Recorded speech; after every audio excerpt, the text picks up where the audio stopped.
హల్లెలూయా. కాబట్టి దేవుడు అనేక విధాలుగా మనతో మాట్లాడుతుంటాడు. మనమే గుర్తించలేని వారిగా మనం ఉంటాం. తిమోతి రాసిన 2వ పత్రిక 3వ అధ్యాయం 16వ వాక్యం ఏమంటున్నాడు? అమ్మా, ప్రతి సత్కార్యమునకు పూర్ణముగా సిద్ధపడినట్లు దైవ ఆవేశము వలన కలిగిన ప్రతి లేఖనము ఉపదేశించుటకును ఖండించుటకును తప్పుదిద్దుటకును నీతియందు శిక్ష చేయుటకు ప్రయోజకరమై ఉన్నది. కాబట్టి ఇక్కడ ఈ వాక్యాన్ని మనం ధ్యానించగలిగితే కనుక దేవుడు ఆయన లేఖనాల ద్వారా మనతో మాట్లాడతాడు. Through God's word, God speaks to us. God wants to correct us, rebuke us and discipline us according to the word of God. దేవుడు తన వాక్యం చేత మనని ఆయన ఖండించాలనుకుంటున్నాడు, మనని సరిచేయాలనుకుంటున్నాడు. కాబట్టి దేవుడు మొట్టమొదటిగా ఆయన వాక్యము ద్వారా మాట్లాడతాడు. అందుకనే యోహాను సువార్తలో మొట్టమొదటి అధ్యాయంలో ఉంటుంది కదా, ఆది యందు వాక్యం ఉండెను, వాక్యము దేవుని యొద్ద ఉండెను, వాక్యమే దేవుడై ఉండెను. కాబట్టి దేవుడి దగ్గరికి వచ్చిన మనము ఒకటి గుర్తించాలి, ఏంటి అంటే దేవుడు వాక్యమై ఉన్నాడు. ఆ వాక్యము మనతోని మనము మనసు పెట్టి చదివినప్పుడల్లా దేవుడిని మనము వినగలుగుతాము, దేవుని స్వరాన్ని మనము గుర్తించే వారిగా మనం ఉండగలుగుతాము అని దేవుడు తెలియజేస్తున్నాడు. కాబట్టి the 7 ways God speaks to us. First, He speaks through us through His word. ఆయన వాక్యము ద్వారా మాట్లాడతాడు. ఎందుకంటే ఆయన వాక్య స్వరూపి అయి ఉన్నాడు. కాబట్టి దేవుని దగ్గరకు వచ్చిన మనము దేవుడి వాక్యాన్ని మనం చదువుతుండగా, అది మనకి సరిదిద్దుతుండగా, మన జీవితాన్ని దేవుడి వాక్యానికి మనము అప్పగించుకోగలుగుతున్నామా, ఆ ప్రకారం మనము నడుచుకోగలుగుతున్నామా అని మనము సరి చూసుకునే వారమై ఉండాలి. దేవుడు బలవంతం చేయడు. నువ్వు ఇష్టపూర్వకంగా వాక్య ప్రకారము జీవించడానికి నువ్వు ఆశిస్తే కనుక, ఆశపడే ప్రాణాన్ని తృప్తిపరిచే దేవుడు కనుక ఆయన పరిశుద్ధాత్మ సహాయం ద్వారా ఆయన నిన్ను సరి చేయడానికి ఆయన ఇష్టపడే దేవుడై ఉన్నాడు. కాబట్టి first God speaks through his word. సేవకుల్ని వాడుకుంటాడు. సేవకులు కూడా దేవుని వాక్యాన్ని అందింపజేయడానికే మాత్రమే వాళ్ళు పనికొస్తారు. కానీ వాక్యము మన జీవితంలో కార్యసిద్ధిని కలిగిస్తుంది. ఎందుకంటే వాక్యంలో ఉన్న శక్తి అది. సేవకుడు వాక్యం చెప్పగలుగుతాడు, కానీ సేవకుడు ఆయన వాక్చాతుర్యము చేత ఒక మనిషిని మార్చలేడు. కానీ ఏ వాక్యం అయితే సేవకుడి ద్వారా వినిపింపజేస్తున్నదో ఆ వాక్యంలో ఉన్న శక్తిని మనము గుర్తించే వారమై ఉండాలి. God will change us. God wants to change us. మనలో ఒక మార్పుని ఆయన కలుగజేయాలని ఆయన ఆశపడుతున్నాడు. కాబట్టి మారు మనసు ఉట్టిగా వచ్చేది, కానీ వాక్యాన్ని నువ్వు ఎంతగా చదివితే అంతగా నీ తప్పులను నువ్వు గుర్తించగలిగి నువ్వు పశ్చాత్తాపడి దేవుని దగ్గర మారు మనసుని పొందుకోగలుగుతావు. అందుకనే వాక్య ధ్యానము అనేది మనకి చాలా అవసరమైంది. మనం ఏదో బిజీ లైఫ్ షెడ్యూల్లో ఉంటాము. మనం ఏదో 5 నిమిషాలు 10 నిమిషాలు వాక్యం చదివేసి హరిబరిగా వెళ్ళిపోతూ ఉంటాం. అటు రీతిగా కాక, అందుకని కీర్తనకారుడు ద్వారా అంటాడు కదా, దివారాత్రులు దాన్ని ధ్యానించేవారు ధన్యులు, ధ్యానించని వారు అన్యులు. కాబట్టి మనము ధన్యులమా అన్యులమా అనేది దేవుని వాక్యం మనకి తెలియపరుస్తూ ఉంటుంది. కాబట్టి ధన్యకరమైన జీవితము మనకి అనుగ్రహింపబడాలన్నా, అటు జీవితంలో మనం నడిపింపబడాలన్నా కూడా వాక్య ధ్యానం అనేది మనకి చాలా అవసరమైనది. ఎందుకంటే వాక్యం నిన్ను సరి చేస్తుంది అని వాక్యం చెప్తుంది. కాబట్టి దేవుడు స్వయాన దిగొచ్చి మనకు సరి చేయడు. ఆయన స్వయాన దిగొచ్చాడు. నీ నా పాపాల నిమిత్తం కల్వరి శిలువలో ఆయన ప్రాణాన్ని దారపోసాడు, రక్తాన్ని చిందించాడు, మనకు విమోచించుకొని ఉన్నాడు. మీరు విలువ పెట్టి కొనబడ్డవారు, మీరు మీ సొత్తు కాదు, మీరు నా సొత్తు అని చెప్పాడు దేవుడు. కానీ దేవుడు ఈరోజు మన జీవితాల్లో ఆయన కార్యాన్ని జరిగించాలి అంటే కనుక అది త్రూ ద వర్డ్ నే ఆయన జరిగిస్తాడు. వాక్యము ద్వారానే మన జీవితాల్లో కార్యసిద్ధి కలిగింది. యెషయా గ్రంథంలో అంటాడు కదా, దేవుడి నోట నుంచి వచ్చిన మాట అది కార్యసిద్ధిని కలుగజేసుకొని మళ్ళా అది తిరిగి ఆయన యొద్దకు వెళ్తుంది. కాబట్టి when the word is released, it works. అది కార్యాలను జరిగిస్తుంది. మనలో ఆసక్తిని కనపరచాలి. ప్రభువా, నీ వాక్యము చేత నా జీవితాన్ని నేను సరిదిద్దుకొని, నీ వాక్యము చేత నేను సరిపడే సరిచేయబడే కృపను నాకు దయచేయ ప్రభు అని when we plead to God, దేవుడిని వేడుకుంటే కనుక దేవుడు తన వాక్యము ద్వారా మన జీవితాల్లో తన కార్యాన్ని జరిగించుకుంటారు. రెండోదిగా మనం చూసుకున్నట్లయితే God talks to his people through creation. సృష్టి ద్వారా దేవుడు నీతోని నాతోనే మాట్లాడతాడు. చాలా మంది బైబిల్ చదివే క్రైస్తవులు ఉంటారు, కానీ సృష్టిని గుర్తించి దేవుడు సృష్టి ద్వారా నీతోని మాట్లాడుతున్నాడు అని మాత్రము గుర్తించలేని వారుగా వారు ఉంటారు. కీర్తనల గ్రంథం 19వ అధ్యాయం చూడండి. కీర్తనల గ్రంథము 19వ అధ్యాయము మొట్టమొదటి నుంచి చదువుతున్నాం. ఆకాశము దేవుని మహిమను వివరించుచున్నది. ఆకాశము దేవుని మహిమను వివరించుచున్నది. అంతరిక్షము ఆయన చేతి పనిని ప్రచురపరచుచున్నది. పగటికి పగలు బోధ చేయుచున్నది. రాత్రికి రాత్రి జ్ఞానము తెలుపుచున్నది. కాబట్టి దేవుడు తెలియజేస్తున్నారు, heavens declare the glory of God. ఉదయకాలం ఆకాశం చూసినప్పుడు ఆకాశం దేవుని స్తుతిస్తున్నాడు. మరి దేవుని స్వరూపంలో చేయబడిన మనుషులము మనమైనా స్తుతించగలుగుతున్నాము. సృష్టి ఎప్పుడు సూర్యుడు ఉదయిస్తాడు అని ఆ తెల్లవారుజామున సృష్టి దేవుణ్ణి స్తుతించడానికి అది సిద్ధపడి ఉన్నది. ఈరోజు మన జీవితాల్లో కూడా ఆకాశాన్ని చూసినప్పుడు ఆయన మేఘారుడై ఆయన దిగి రాబోతున్నాడు. The whole earth, the planet earth is waiting for the return of Jesus Christ. సృష్టి మొత్తం ఆయన రాక కొరకు ఎదురు చూస్తున్నాడు. ఆయన రెండోసారి రాబోతున్నాడు. ఆ రాక కొరకు సృష్టి మొత్తము ఎదురు చూస్తుంది. ఆకాశము తన మహిమను వివరిస్తున్నది. అతి రీతిగానే the skies proclaim the works of his. ఆయన చేతి పనులని వివరిస్తున్నాయి. ఈరోజు దేవుడు మనం ఇంత చక్కగా స్వరూపంలో చేసుకున్నాడు. అసలు ఇది మన స్వరూపం కాదు, ఇది దేవుని స్వరూపం. కానీ మనమే దేవునితో సావాసించక మనము మన ఓన్ ఇమేజ్ లో, ఈ వరల్డ్ ఇమేజ్ లో మనము మార్పు చెంది ఉన్నాము. కాబట్టి we are in the image of God. అందుకని ఆదికాండంలో అంటారు కదా, దేవుడు నరుణ్ణి చేసినప్పుడు ఆయన పోలికలో చేసుకున్నాడు. కాబట్టి మనము దేవుని పోలికలో ఉన్నామో దేవుణ్ణి ఆరాధించగలుగుతున్నామా?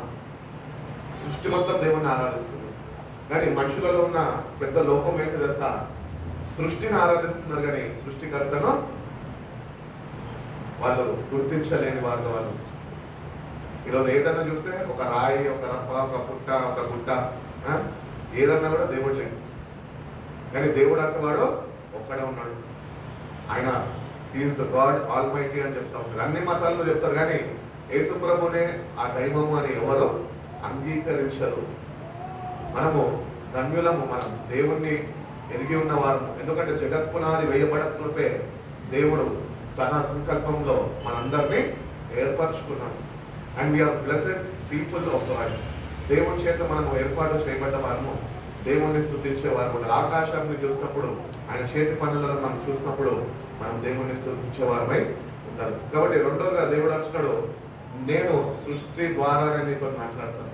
కాబట్టి ఎక్కడికన్నా వెళ్ళినప్పుడు ఏమంటారు, ఏమన్నా ప్లేసెస్కి మనం వెళ్ళినప్పుడు అక్కడ సృష్టిని చూసి మనము మురిసిపోతూ ఉంటాం, అబ్బా ఎంత బాగుంది ఇక్కడ అని. సృష్టిని చూసి ఆనందిస్తుంటాం, కానీ ఆ సృష్టిని సృజించిన దేవుడిని మనము ఆరాధించలేని వారుగా, ఆనందించలేని వారుగా మనము ఉంటున్నాము.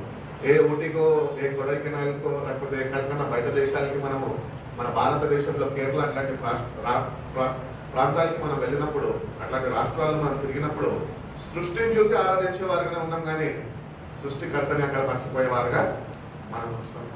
కాబట్టి సృష్టి దేవుని చేతి ద్వారా చేయబడింది. ఆయన మాట ద్వారా అవన్నీ సృష్టించబడ్డాయి. కాబట్టి దేవుని దగ్గరకు వచ్చి మనము సృష్టిని ప్రతిదినము చూడడం నేర్చుకోవాలి. సమయం ఉన్నప్పుడు వాక్యం చదువు, సమయం ఉన్నప్పుడు ప్రార్థన చేయి, సమయం ఉన్నప్పుడు కొద్దిగా సమయం వెచ్చించి ఆకాశమును చూసి దేవుడిని స్తుతించు. ఆకాశము ద్వారా దేవుడు ఎట్లా స్తుతింపబడుతున్నాడు అని దేవుడు నీకు అట్టి అనుభవాలు కూడా నేను నడిపిస్తాను. ఎంతకాలం అయింది ఆకాశంని చాలాసేపు ఆకాశం వైపు చూసి ధ్యానిస్తూ ఉన్నాం. ఆకాశాన్ని ఏముంటుందండి, ఆకాశంలో ఏముంటుంది? కానీ దేవుని మహిమ ఉన్నది అక్కడ. అందుకనే ఆకాశము నా సింహాసనము, భూమి నా పాదపీఠము అంటున్నాం. We have to recognize the glory of God in the heavens. కాబట్టి సృష్టిని చూసి దేవుణ్ణి ధ్యానించడం కూడా మనము నేర్చుకునే వారమై ఉండాలి.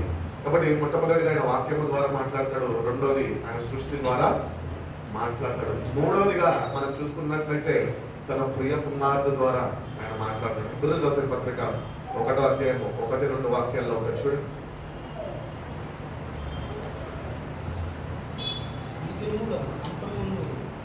అమ్మా ఈ దినమున అంతముందు ఆ, కుమారుని ద్వారా ఈ దినమున అంతమందు కుమారుని ద్వారా మనతో మాట్లాడెను. ఆయన ఆ కుమారుని సమస్తమునకును వారసునిగా నియమించెను. వారసునిగా నియమించాను. ఆయన ద్వారా ప్రపంచములను నిర్మించాను. ఆయన దేవుని మహిమ యొక్క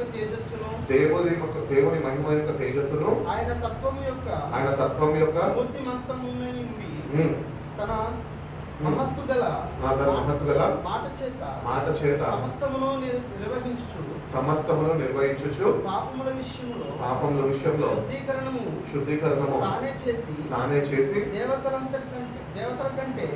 కంటే ఎంత శ్రేష్టమైన నామము పొందెనో వారికంటే అంత శ్రేష్ఠుడై ఉన్నత లోకమందు మహామహుడగు దేవుని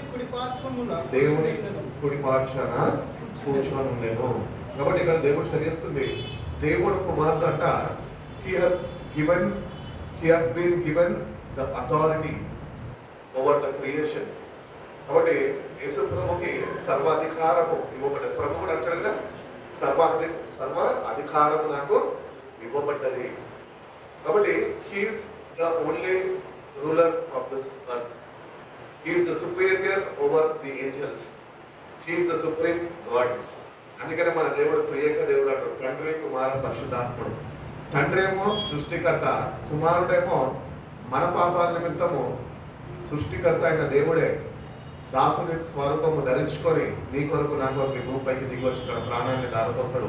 ఈరోజు ఆయననే పరిశుద్ధాత్మ స్వరూపములో ఈ యుగములో ఆయన పరిశుద్ధాత్మ దేవుడిగా సంఘములో మన జీవితాల్లో ఆయన కార్యాలను ఆయన జరిగించుకుంటున్నాడు.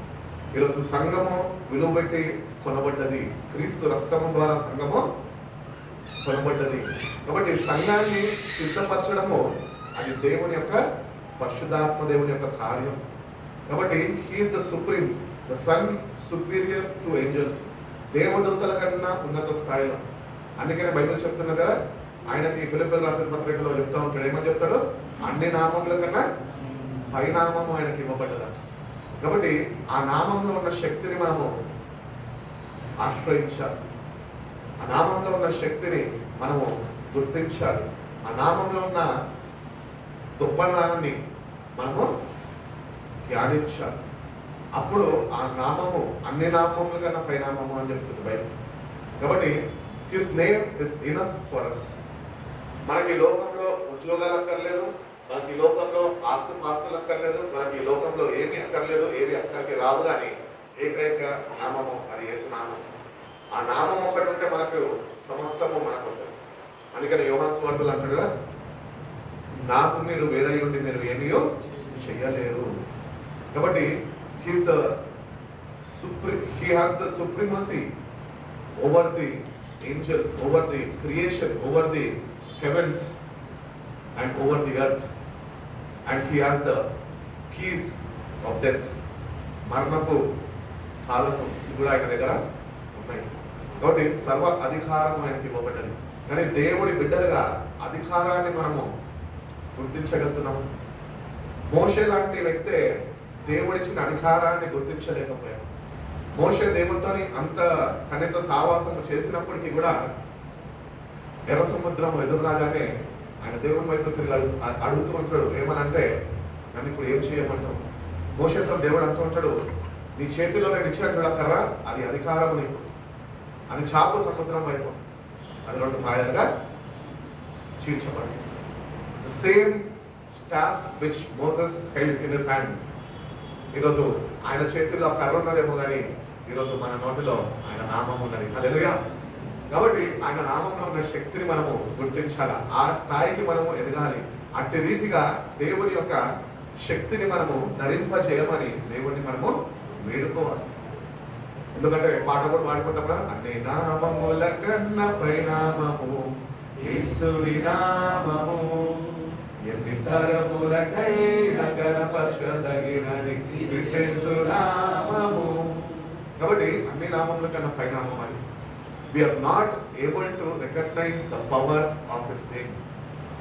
కానీ దేవుడు ఈరోజు నీ దగ్గర నుంచి నా దగ్గర నుంచి ఏమి కోరుకుంటున్నాడు తెలుసా?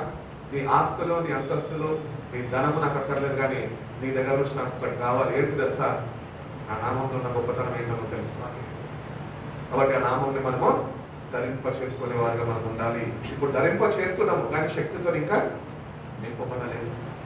ఈరోజు శక్తితో నింపబడాలంటే ఎగ్జాంపుల్స్గా శిష్యులందరినీ దేవుడి పోయి మేడ గదిలో పైనుంచి వచ్చే శక్తి మీ మీద దిగి వచ్చేంత వరకు మీరు వేచి ఉండండి అన్నాడు. ఈరోజు ఆ నామము మనం ధరింప చేసుకున్నాము, కానీ ఆ నామంలో ఉన్న శక్తిని మనము ఏమంటారు వాడలేకపోతున్నాం. We are not able to recognise and utilise the name of Jesus Christ. ఎందుకంటే మనకి మేడగది అనుభవం లేదు. ఆ శిష్యులు మేడగది అనుభవంలోకి వెళ్ళినప్పుడు వాళ్ళు యేసు ప్రభు చెప్పిన మాటల ప్రకారము వాళ్ళు వేచి ఉన్నారు. ఆ పై నుంచి వచ్చే శక్తి వాళ్ళ మీద దిగి వచ్చేంత వరకు వాళ్ళు వేచి ఉంటుండగా ఆ శక్తి రానే వచ్చింది. వాళ్ళ మీద అగ్నిజ్వాలల వలె, నాయకుల వలె విభజించి వాళ్ళని శక్తితో నింపింది. ఆ మేడగది నుంచి బయటకు వచ్చిన వారు వాళ్ళు శక్తివంతులుగా భూమిని కళ్ళపిల్లలు చేసే వారిగా ఆ నామంని ధరింపజేసుకొని ఆ నామంని సర్వలోకానికి వాళ్ళు చాలా చెప్పారు. ఈరోజు మనం అది చేయలేకపోతున్నామే. But we are called Christians.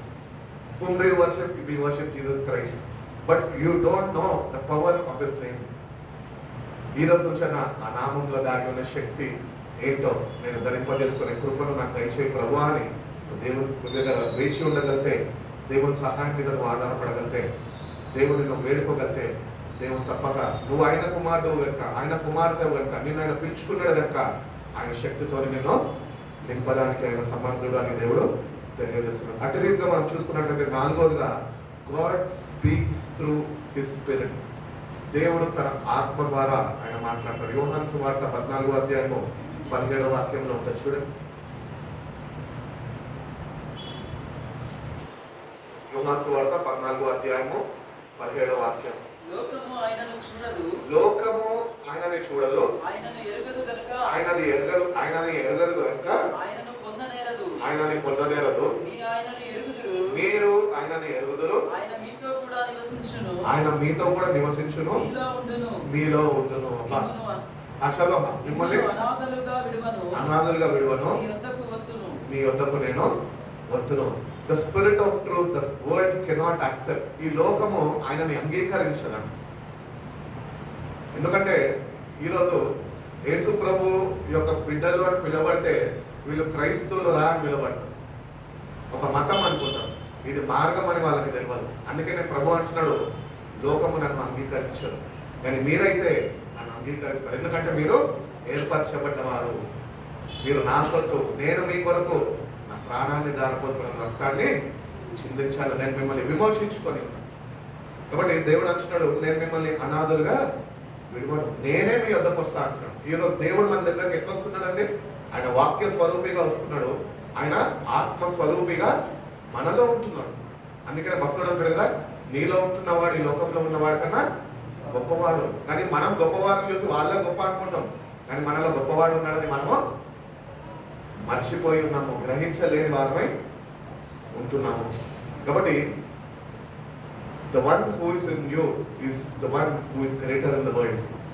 ఈ లోకంలో ఉన్నవాడు వాళ్ళకన్నా గొప్పవాడు మన దేవుడు. కాబట్టి ఆయన మనలో ఉన్నాడు. ఈరోజు ఆయన మనలో ఉంటుండగా మనం ఏం చేయాలంటే ఆయనలో ఎదగడం ప్రారంభించాలి. ఆయన మనలో ఉంటే సరిపోదు. ఆయన మనతో ఉంటుండగా, మనకి సహాయం చేస్తుండగా, మనకి వాక్యము వినిపింపజేస్తుండగా, ఆయన వాక్యము ద్వారా మన జీవితాల్లో కార్యసిద్ధిని కలగజేస్తుండగా ఆ ఎదుగుదల మన దగ్గర నుంచి దేవుడు కోరుకుంటున్నాడు. కాబట్టి you have to grow in the lord.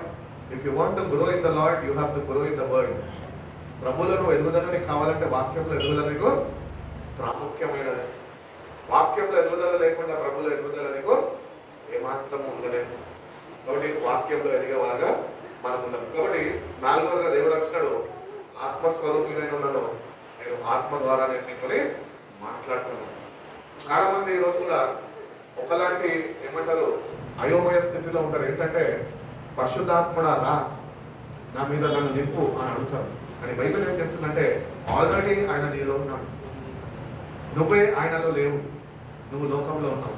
అందుకనే నువ్వు ఆయనను అంగీకరించలేకపోతావు. నీకు ఏదైనా సమస్య వచ్చినప్పుడు ఏమవుతుందో ప్రార్థన అయితే చేస్తాం, కానీ ఆ సమస్యకి పరిష్కారం ఏంటో మనము అర్థం కాని స్థితిలో ఉంటాం. అంటే నీలో ఉన్నవాడిని నువ్వు గుర్తించలేని దిగజారిన స్థితిలో నువ్వు ఎదుగుదల లేని వాడిగా నువ్వు ఈరోజు ఉంచుకో. కాబట్టి మనలో ఉన్నవాడి లోకంలో ఉన్నవాడి కన్నా గొప్పవాడు. మనము ఆయనలో ఎదుగుదల కలిగి ఉంటే నీ ప్రాబ్లమ్స్, నీ సమస్యలకు ఒక పరిష్కారము ఆయన ముందుగానే ఆయన నీకు తెలియపరిచి వాటిని నేను దాటించేస్తాను అని చెప్తున్నాను. కాబట్టి దేవుడు ఆత్మ కనుక, బైబిల్ చెప్తుంది కదా, దేవుడు ఆత్మ కనుక ఆయనను ఆరాధించేవారు ఆత్మతోనూ సత్యముతోనూ ఆరాధించవలను. కాబట్టి ఆత్మతోను అంటే పరిశుద్ధాత్మ సావాసంలో మనం ఉండాలా, సత్యముతోను అంటే వాక్య సంబంధులై మనం నడుచుకోవాలి. అప్పుడు మన ఆరాధన దేవుడు అంగీకరించగలుగుతాడు. క్రైస్తవులుగా మామూలుగా వచ్చేసి ఆత్మ లేని వాడు నా వాడు కాదు అని అంటారు.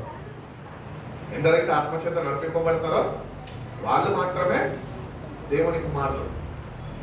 నువ్వు దేవుని ఆత్మని కలిగి ఉన్నావా, కలిగి లేవా, అది నీకు ఒక ప్రశ్న.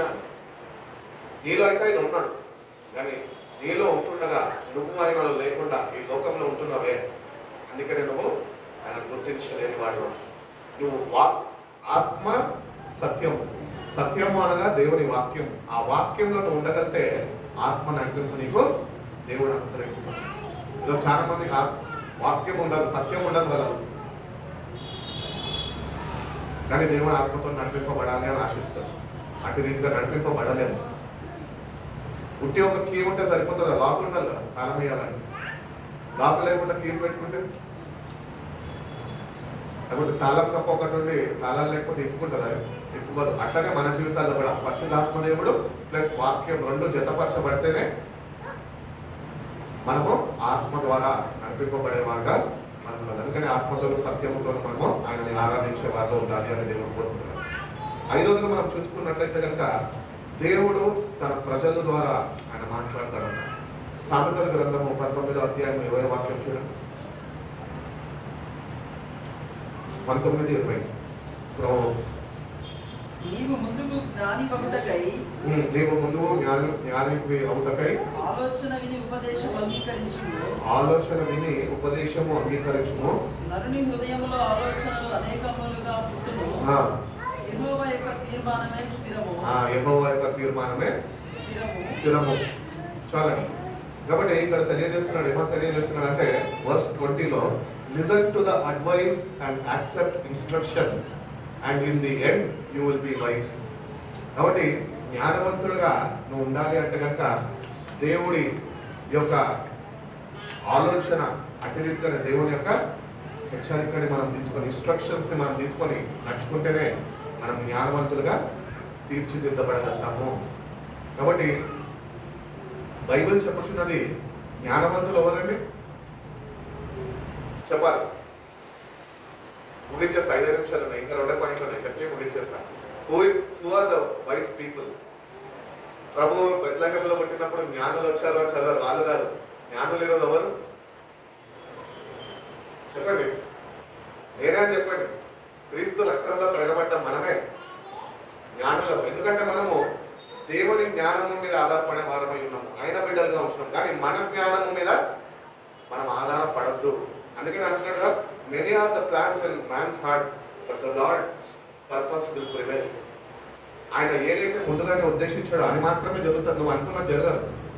మన జీవితాలు ఎట్లుంటే తెలుసా, అనుకున్నది ఒకటి అయ్యింది ఇంకొకటి. ఇది నీ జ్ఞానం, అది దేవుని జ్ఞానం అది కాదు.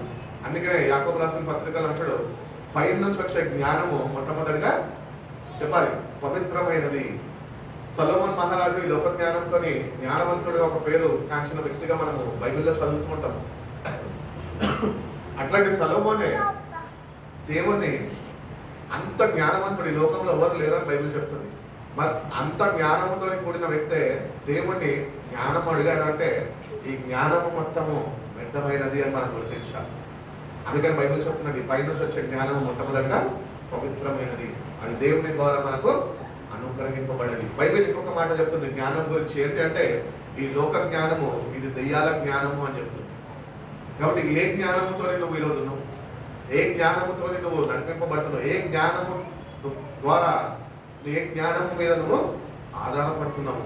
నీ సొంత జ్ఞానం మీద ఆధారపడుతున్నావా, లేకపోతే వాక్యం చదివి వాక్యము జ్ఞానోదయము కలిగజేస్తుండగా వాక్య జ్ఞానముతో నువ్వు నింపబడి అట్టి రీతిగా నడుచుకుంటున్నావు? బైబిల్ చెప్పుచున్నది కీర్తన అదే సామెతల గ్రంథంలో జ్ఞానం అంట వీధిలో నిల్చొని కేక వేస్తున్నాను, పిలుస్తున్నాను, రమ్మని రండి నా ఎదురుకు వచ్చి మీరు నేర్చుకోండి అని పిలుస్తున్నట. మనం అన్ని కోచింగ్ సెంటర్లకు వెళ్తాము, ఎన్నో ట్రైనింగ్ సెంటర్స్కి వెళ్తాము, ఎన్నెన్నో రీతిలుగా మనము మన చదువులను నేర్చుకుంటూ ఉంటాము. కానీ దేవుని దగ్గరకు వచ్చి వాక్యం దగ్గర మన సమయం వెచ్చించినప్పుడు దేవుడు తన జ్ఞానాన్ని మనకు అనుగ్రహిస్తాను అని తెలియజేస్తాడు. కాబట్టి through God's people God talks to us. దేవుని ప్రజలు ఏం మాట్లాడతారండి చెప్పాలి? దేవుని ప్రజలు ఏం మాట్లాడతారు? దేవుని మాటలే మాట్లాడతారు. ఇంకా వేరే మాటలు మాట్లాడేటప్పుడు లోక సంబంధం, లోక జ్ఞానంతో వాళ్ళు మాట్లాడుతూ ఉంటారు. అందుకే దేవుని జ్ఞానం కొరకు మనము ఆయన సన్నిధిలో అనేది వేడుకునే వారిలో ఉంటారు. అదే రీతిగానే ఆ రోజుగా మనం చూసుకున్నట్లయితే దేవుడు నాతో ఎట్లా మాట్లాడతాడు అంటే ప్రార్థన ద్వారా మాట్లాడతాడు. ఫిలిప్పీయులకు రాసిన పత్రిక చూడు, ఫిలిప్పీయులకు రాసిన పత్రిక 4వ అధ్యాయము 6-7 వాక్యాలు. దేనిని గూర్చి చింతపడకుడి గాని, దేనిని గురించి చింతపడకుడి గాని ప్రతి విషయములోను ప్రార్థన విజ్ఞాపనముల చేత కృతజ్ఞతాపూర్వకంగా మీ విన్నపములు దేవునికి తెలియజేయుడి. అప్పుడు సమస్త జ్ఞానంకు మించిన దేవుని సమాధానము యేసుక్రీస్తు వలన మీ హృదయములకును మీ తలంపులకును కావిలి ఉండును. కాబట్టి దేవుని జ్ఞానం మనకు కావాలి. అందుకని అంటున్నాడు త్రూ ప్రేయర్. బైబిల్లో దేవుడు ఒకటొక మాట నీకు నాకు చెప్తున్నాడు ఈరోజు. ఏంటి తెలుసా? దేని గురించి కూడా మనం అన్నిటి గురించి కూడా చింతించేవారం అంటాం, అయి ఉంటాం. కానీ దేవుని ప్రజలుగా అవే చింతలతోనే మందిరంలో కూర్చొని ఉంటాం. కానీ వాక్యం ఏం చెప్తుందంటే నువ్వు దేని గురించి ఫలానా విషయం అంటలేదు, ఫలానా సమస్య అని అంటలేదు. దేవుడు అంటున్నాడు, ఇంతకుముందు చదువుకున్న ప్రకారం మనం ధ్యానించగలిగాక హీఈస్ ద సుప్రీం ఓవరాల్, సర్వాధికారం ఆయనకి ఇవ్వబడ్డది. అధికారి ఏం చెప్తున్నాడు తెలుసా నీకు? నువ్వు దేని గురించి కూడా చింతించదు, ప్రతి విషయంలోనూ కృతజ్ఞతాస్తుతులు నీ విజ్ఞాపనలు దేవుని సన్నిధిలో నువ్వు తెలియపరచు అంటున్నాడు. కాబట్టి do not be anxious about anything. రేపటి గురించి నువ్వు చింతించద్దు అని బైబిల్ చెప్తుంది. కానీ రేపటి గురించి మనకు చింత ఆల్రెడీ ఒక కింటాల్ మొత్తం మన మీదే ఉంటుంది అన్నమాట. రేపు ఏమవుతుందో, పెళ్లి సంబంధాలు చూస్తున్నారు, ఎటువంటి పిల్లలు చూసి చేస్తారో, ఇవన్నీ చింతలు అనమాట. మనిషిని దేవుని వాక్యానికి విరుద్ధంగా జీవింపజేస్తూ ఉంటాయి. అందుకని చింత యావత్తు నా మీద మోపు, నేను నీ గురించి చింతిస్తున్నాను దేవుడు యాకోబు రాసిన పత్రికలో చెప్తున్నాడు. You don't worry because I'm worried about you. దేవుడు చూడండి మన పట్ల ఎంత శ్రద్ధ కలిగి ఉంటున్నాడో. ఎక్కడ మనం నాశనానికి జోగాడిపోతామో, ఎక్కడికి నాశనానికి మనం గురైపోతామో అని God is worried about us. కాబట్టి ఆ దేవుడు సర్వాధికారి నీకు నాకు ఈరోజు తెలియజేస్తాడు ఏంటంటే నువ్వు దేని గురించి కూడా చింతించదు. నీ చింత యావత్తు నా మీద మోపు, నేను నీ గురించి చింతిస్తున్నాను. అటు సావాసంలో మన ప్రభుత్వ ప్రార్థనలో ఎదగలితే కనుక నువ్వు ఎట్టి రీతిగా దేవుడి గురించి కూడా చింతించకుండా ఉండాలో దేవుడు నీకు ఆయన నేర్పిస్తుంది. నా ప్రార్థన జీవితంలో నేను నేర్చుకుంటా ప్రభు దగ్గర ఒకటే అడుగుతా, ప్రభు ఏమని అడుగుతా అంటే ప్రభు దేని గురించి కూడా చింతించకుండా ఉండడం నాకు నేర్పించమని అడుగుతా. ఎందుకంటే ఆ చింత మనం ఏం చేస్తుంది? కృంగదీసేస్తుంది. కృంగిపోతాము, ఉన్న విశ్వాసంలో దిగజారిపోతాము, దేవుని సావాసంలో దూరం అయిపోతాము, వాక్యం చదవడంలో దూరం అయిపోతాము, ప్రార్థన జీవితము కోల్పోతాము, మందిరానికి వెళ్ళడము మానేస్తాం. ఎందుకంటే కారణాలు చింతనే. అందుకని పాట పాడడం, నా చింతలన్నీ తీరేనయ్యా నిన్ను చేరగా, ఎంత మంచి దేవుడవైసయ్యా. కాబట్టి చింతలు తీర్చేవాడు మన దేవుడు. హల్లెలూయా. కాబట్టి ఎటువంటి సమస్య కూడా నువ్వు నడిపింపబడతానికి, ఎటువంటి సమస్యలు చిక్కుబడి ఉన్నప్పటికీ ఈరోజు ఒక గుడ్డి విశ్వాసంతో దేవునికి చెప్పు, ప్రభా నా చింత యావత్తు నేను నీ మీద మోపుచున్నాను, ఎందుకంటే నీ వాక్యంలో సెలవిస్తున్న రీతిగా నీవు నా గురించి చింతిస్తున్నావు అని నువ్వు ప్రార్థన చేయగలిగితే కనుక ఆ ప్రార్థన ద్వారా దేవుడి నీ జీవితంలో కార్యసిద్ధిని కలుగజేస్తాడు. ఆఖరిగా మనం చూసుకున్నట్లయితే పరిస్థితుల గుండా దేవుడు మనతోనే మాట్లాడతాడు. ఎందుకు నాకు కష్టమో చాలా మంది క్రైస్తవులకి ప్రశ్న ఉంటుంది. అవునా? నీకు లేదా? నాకైతే ఉన్నాయి. సర్కమ్స్టాన్సెస్ ని బట్టి మనం వి విల్ క్వశ్చన్ గాడ్. ఏంటంటే వై ఓన్లీ మీ, నాకెందుకు ఈ కష్టము అని అడుగుతాం. కానీ అక్కడ మనం గుర్తించాలి ఏంటి తెలుసా, ఆ కష్టము ఎందుకు దేవుడు నీకు అనుమతించాడంటే ఆ కష్టములో నుంచి నీతో మాట్లాడుతున్నాడు. అదే మనం చూద్దాం. రోమీయులకు రాసిన పత్రిక 8:25 చూడండి.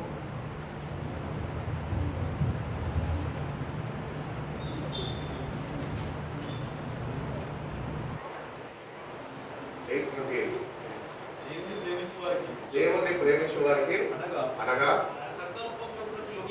ఆయన సంకల్పం చొప్పున పిలువబడిన వారికి మేలు కలుగుటకై సమస్తమును సమకూడి జరుగుచున్నవని ఎరుగుదుము.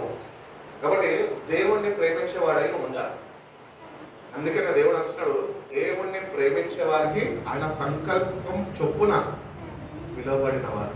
ఎవరు వాళ్ళు చెప్పాలా? నేనే. చెప్పండి, నేనే అని చెప్పండి. దేవుడు, బికాస్ గాడ్ హ్యాస్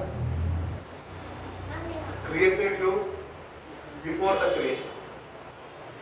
తల్లి గర్భంలో నువ్వు రూపింపబడుతున్నప్పుడు, భిన్నంగా ఉన్నప్పుడే, రూపము ఆకారము నీకు లేనప్పుడే God has separated you out of this world. అందుకని అంటున్నాడు, దేవుణ్ణి ప్రేమించే వారికి ఆయన సంకల్పం చొప్పున పిలువబడిన వారికి సమస్తం సమకూర్చబడి, everything is for our good. ఒక కష్టం వచ్చిందా, అది మంచికే. యోబుని చూడండి ఎగ్జాంపుల్. దేవుణ్ణి స్తుతిస్తూ ఉన్నాడు, యథార్థవంతుడు, నీతిమంతుడు, చెడుని విసర్జించిన వాడు, అన్నింటినీ కోల్పోయినాడు. అయినప్పటికీ కూడా ఆయన యథార్థతని ఆయన కాపాడుకున్నాడు. దేవుని స్తుతించడం మార్గం. వాళ్ళు దేవుణ్ణి స్తుతించేవారు, ఆయన సంకల్పం చొప్పున ఏర్పాట్ల చేయబడ్డవారు. అంటే యోబు లాంటి జీవితం జీవించే వారు మాత్రమే, క్రైస్తవులు కాదు. క్రైస్తవులు సమస్యలు రాగానే, కష్టాలు రాగానే కురికిపోతూ ఉంటారు, దేవుడి సావాసం నుంచి దూరం అయిపోతూ ఉంటారు. కానీ యోబు అయితే అదే రీతిగా చేయలేదు. యోబు ఒక చక్కని మాట అంటూ ఉంటాడు. ఏమంటాడంటే, దేవుడు ఇచ్చారు, దేవుడు తీసుకున్నాడు, దేవునికి మహిమ కలుగును గాక అంటున్నాడు. ఏది ఏమైనా అది మన మేలు కొరకే. కాబట్టి పరిస్థితులు చూసి దేవుడి సావాసం నుంచి దూరం కాదు. పరిస్థితుల ప్రభావం నేను కించపరుస్తుండగా కృంగిపోకు. దేవుని వాక్యము దేవుడు నీకు ఇచ్చి ఉన్నాడు, ఆయన వాక్యమై ఉన్నాడు. ఆ వాక్యాన్ని నువ్వు ధరింపజేసుకుంటే అన్నిట్లో ఆ వాక్యమే నీ సమస్యలకు పరిష్కారం అని మర్చిపోదు. వాక్యమే పరిష్కారం. ఒక భక్తుడు అంటూ ఉంటాడు, సర్వలోకంలో మానవులకు ఉంటున్న కష్టాలన్నిటికీ దేవుని వాక్యము మాత్రమే పరిష్కారం అని. కాబట్టి all the problems in the world has only one solution and it is the word of God. కాబట్టి వాక్యాన్ని విడిచిపెట్టదు. వాక్య సావాసంలో నిలిచిండు, వాక్యంలో స్థిరపరచమని దేవుడిని నువ్వు వేడుకుంటే సరిపోదు. కానీ అటు రీతిగా నీ సమయము వెచ్చించి ప్రతిదినము వాక్యాన్ని చదువు. బిలి గ్రహం గారు అందరికీ తెలుసు కదా. బిలి గ్రహం గారట ప్రతిదినము ఆయన వాక్య ధ్యానము సమయము అయిపోగానే వాక్యము చదివేసుకొని ధ్యానం చేసుకొని ప్రార్థన చేసేసుకున్న తర్వాత ప్రతిదినము దేవుణ్ణి స్తుతించే విషయంలో ప్రతిదినము 5 కీర్తనలు చదువుతాడు. 5 కీర్తనలను ప్రతిదినము చదివి ధ్యానించి దేవుణ్ణి స్తుతిస్తూ ఉంటాడు. అంటే వాక్యంలో ఉన్న శక్తిని వాళ్ళు ఎరిగి ఉన్నారు, కానీ వాక్యంలో ఉన్న శక్తిని మనం ఎరిగిలేని ప్రజలుగా మనం ఉంచుతాం. నేటి నుంచి అన్న సమయము పోనివ్వక, సమయాన్ని సద్వినియోగపరుచుకొని, సమయం ఉన్నప్పుడల్లా వాక్యాన్ని ధ్యానించిన వాక్యాన్ని నెమరు వేసుకుంటూ ఆ విశ్వాసాన్ని కాపాడుకుంటూ మనం ముందుకి నడిపింపబడే వారిగా ఉండాలి అంటున్నాడు. కాబట్టి 7 విషయాలు మనం మాట్లాడుకోవాలి. 7 ways God speaks to us today. First thing, He speaks through the word. Second, He speaks through the creation. Third, He speaks through the Son of God, who is Jesus Christ. Fourth, God speaks through His Spirit. Fifth, God speaks through His people. Sixth, God speaks through prayer. And seventh, God speaks through circumstances. కాబట్టి ఈ 7 అంశాలని మనం ప్రతిదినము ధ్యానించగలిగితే కనుక నువ్వు దినమంతా 8 గంటలు పనిచేస్తావేమో, 8 గంటలు విశ్రాంతి తీసుకుంటావేమో, 8 గంటలకి సరిపోయినంత దేవుని స్వరము నీ కొరకు ముందుగానే ఆయన సిద్ధపరిచి ఉంచి ఉన్నాడు. నువ్వు దేవుని దగ్గరికి వెళ్ళి ప్రభా నాకు కష్టం ఉండే నువ్వు చెప్పుకోవక్కర్లేదు. ఆ కష్టంలో దేవుని సన్నిధికి వెళ్ళి దేవుడిని స్తుతించగలిగితే ఆ కష్టాలు నీ కన్నీళ్ళు వలె కొట్టుకోపోతాయి. దేవుడు అనుగ్రహిస్తున్న రక్షణ ఆనందాన్ని నీకు పొందుకొని కృపను దేవుడు మనకి అనుగ్రహిస్తాడు. దేవుడు అటువంటి కృప మనందరికీ అనుగ్రహించి మనం బలపరిచి నడిపించును గాక. కలుపుకున్న ప్రార్థన చేసుకున్నాం. పరిశుద్ధుడా, ప్రేమ కలిగిన గొప్ప తండ్రినైనా మమ్మల్ని మీరు ఎంతకాలం ప్రేమించి ప్రభా ఈ సాయంత్రకాలం ఆరాధనలో ప్రభా ఇటు రీతిగా కూడుకొని ప్రభా నీ పరిశుద్ధ నామంలోనైనా మేము స్తుతించేవారుగా నిన్ను కీర్తించేవారుగా కొద్దిసేపు నీ వాక్యాన్ని ధ్యానించేనైనా కృపను మాకు అనుగ్రహించిన విధానం బట్టి నీకు స్తోత్రాలు ప్రభా. మేము మాతో మాట్లాడిన ప్రతి ఒక్క మాటను బట్టి నీకు వందనాలు ప్రభా. మీరు ఏ విధానంలోనైనా మాతో మాట్లాడుతున్నారు ప్రభా. మేము గుర్తించలేని వారుగా ఉంటున్నామేమోనైనా నేటి నుంచి మరొకసారి నన్ను కనువిప్పు మాకు కలిగజేసిన విధానం బట్టి నీకు స్తోత్రాలు ప్రభా. వాక్యము ద్వారానైనా మీరు మాతో మాట్లాడుతుండగా ప్రభా ఆ వాక్యాన్ని నేను అంగీకరించుకునే అటువంటి హృదయాన్ని నైనా మీరు మాకు అనుగ్రహించండి. అటు రీతిగానే ప్రభా సృష్టిలో మేము జీవిస్తున్నామయ్యా.